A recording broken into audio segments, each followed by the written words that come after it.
much for low profile.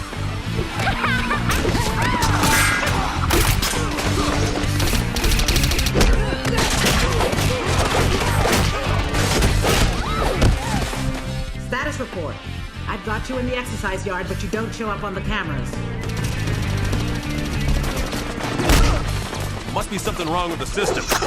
Damn it, we're a little busy right now. I'll call you back. Don't yank me around, convict. Get the cane, get out.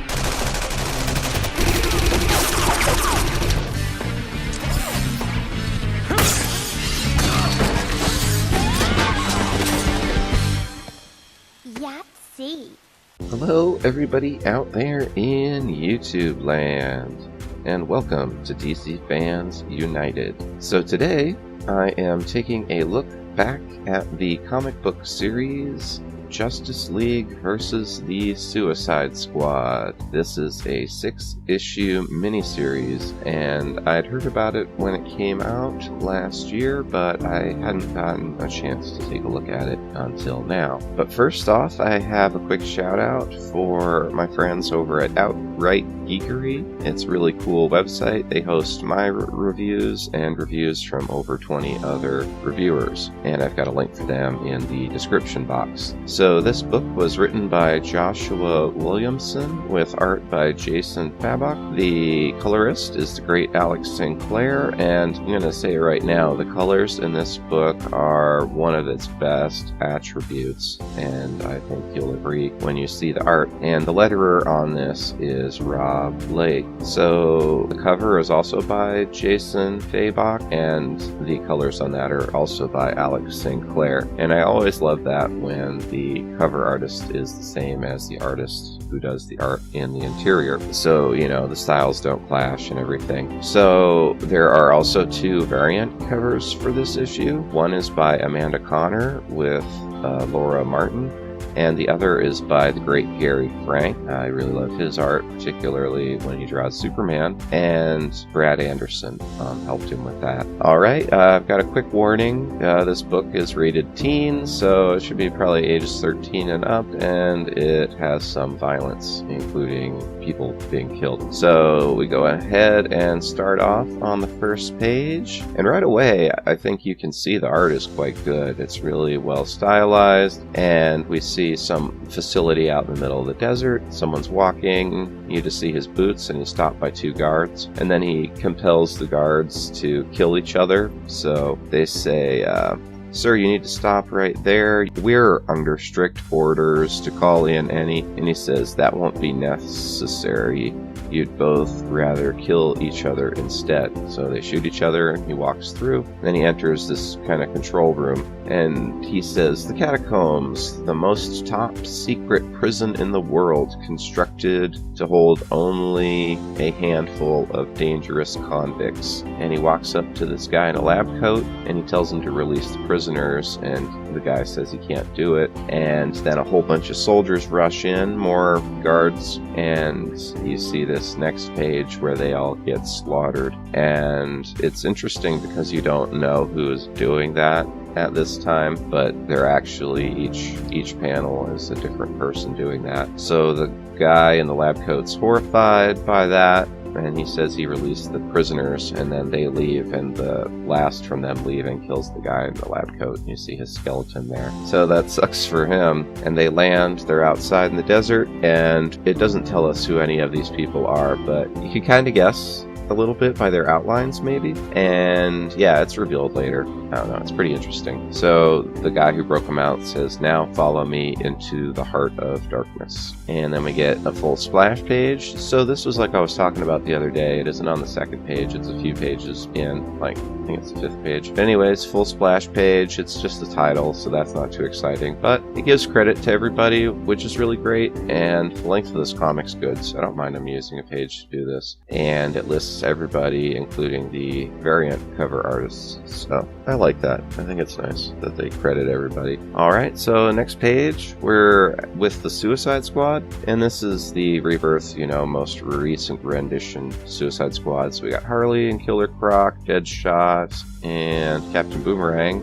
you can see here. Oh, and El Diablo and Killer Frost in the background. So they're fighting, and we go to the next page, and Amanda Waller and Rick Flag are talking. And in their conversation, we find out that the Suicide Squad is fighting a death cult called the Brimstone Brotherhood, which stole an earthquake weapon from Star Labs, and they're on this island to destroy it. And check out this panel with the island. And see, this is what I was talking about, Alex Sinclair's coloring. He is a really good colorist. Yeah, he's really one of the best ones, so I think that island looks beautiful. It's well drawn too, but I think the colors are what really make it come out and look nice. So we go to the next page, and Amanda's talking to Flag still, and we get a little introduction to each of the members of the squad. I thought some of them were kind of lame, though, because it says stuff like, it has like a serious thing and then a joke thing, so it says Killer Croc, a brawler, with breath like bad sushi. Okay. And then it says Enchantress, witch, scary. So, I don't know, they're just trying to be silly, but I thought it was really dumb. And then Flag says he's going to go and pick them up, and they're fighting all the henchmen, basically, in the cult, and they take them all down. There's some little dialogue back and forth, goes a couple pages of that, and then some of the dialogue's pretty funny. It's your classic Harley Quinn humor. So they get inside and they confront the main baddie, and he is named Apex.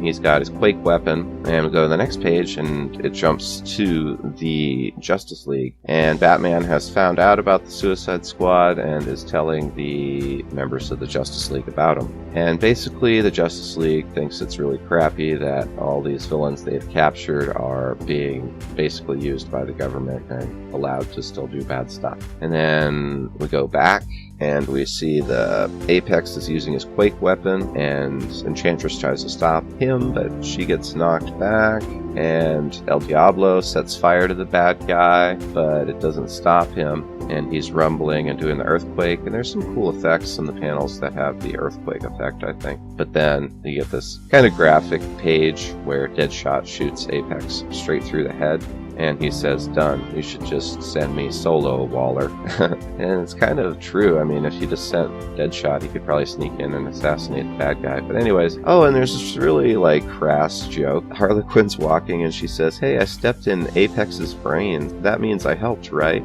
That's disturbing. So, go to the next page. The earthquake's weakened the building Deadshot was on. He's gonna have to jump. Enchantress is knocked out, so she can't help him.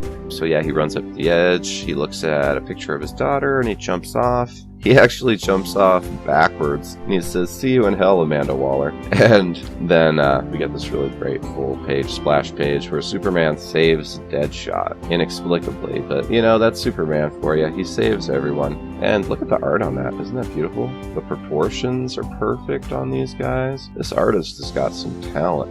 So going to the next page, the Green Lantern is there, and he's stopping the building from collapsing.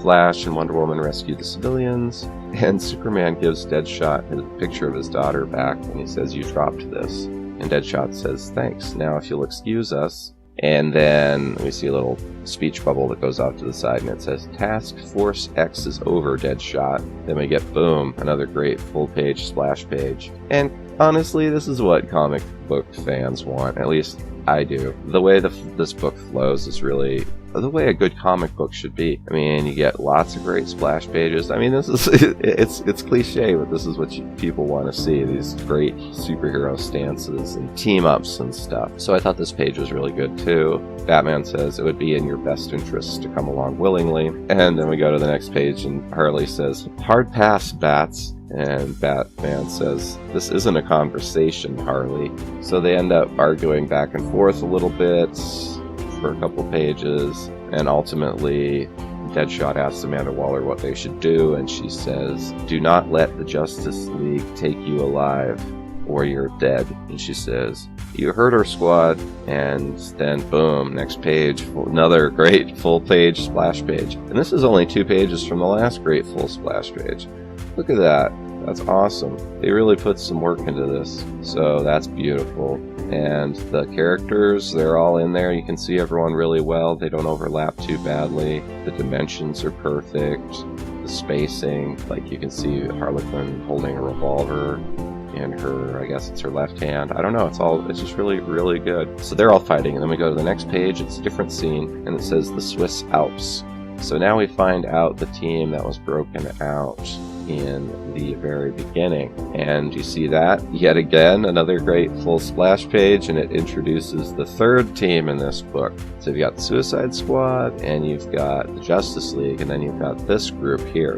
And it consists of Dr. Polaris, Emerald Empress, Lobo, Johnny Sorrow, and Rustam. And then on the very last page, we see they're being led by the infamous supervillain Maxwell Lord. And we see on the bottom it says, the next issue is called 2 Teams Enter, 1 Team Leaves. Alright. Oh, and then we got the 2 variant covers at the very end. I think they are quite good. Here's the first one by Connor.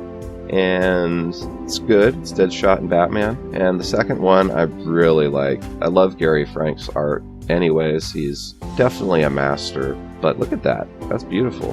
And of course the coloring is really good. Looks awesome. Alright, so that's my review of Justice League vs. Suicide Squad. Number 1 of 6. Really great. I'd give it, 5 out of 5. It was awesome. It's everything you'd want in a comic book. And I believe the 6 issues have been collected into a trade paperback as well. Alright, so that's all for now. Thanks for watching. If you aren't subscribed, please subscribe. You can hit the little bell for notifications, and that's it. Alright, hope you all have a great day or night wherever you are in the world. Alright, bye. End of line.